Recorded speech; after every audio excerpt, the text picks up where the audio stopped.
In other news now, a family in Shelley is working to bring awareness to a railroad issue throughout Idaho. Local News 8's Bree Clark is live just outside Shelley. And Bree, why is the crossing you're at so significant? Well, Jay, this crossing has led to these crosses. These crosses mark 7 lives that the Shelley community has lost. And although this isn't the largest number of deaths that have happened on crossings in eastern Idaho, they say that they don't want any more lives to be sacrificed. Well, my brother was a pretty good kid.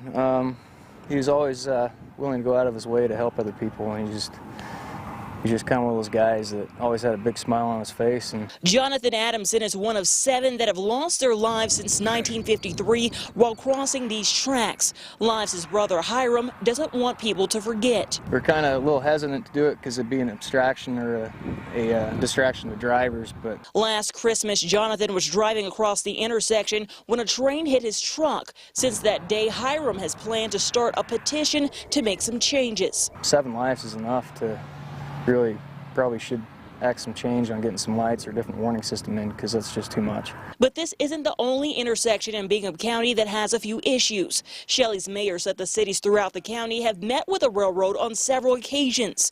They talked about widening a few crossings and adding more signals, but conversations haven't been fruitful.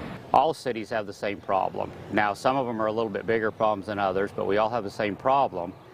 So our philosophy was if we met as a group, then we would have a bigger voice. But that hasn't worked out yet. And the stats back up these claims in many eastern Idaho communities. But Operation Lifesaver says it's worked to stop this. Our mission is ultimately to reduce the number of incidences to 0. We at Idaho Operation Lifesaver are very passionate about this. We are committed to improving rail safety in the state.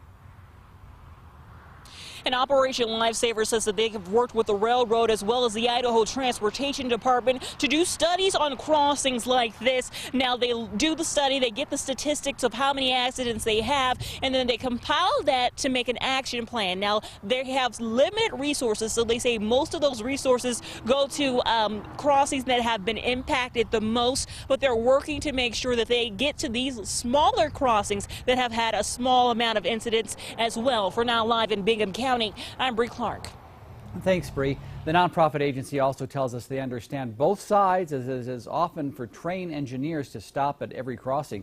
They say when people see tracks, they should automatically assume a train could be coming.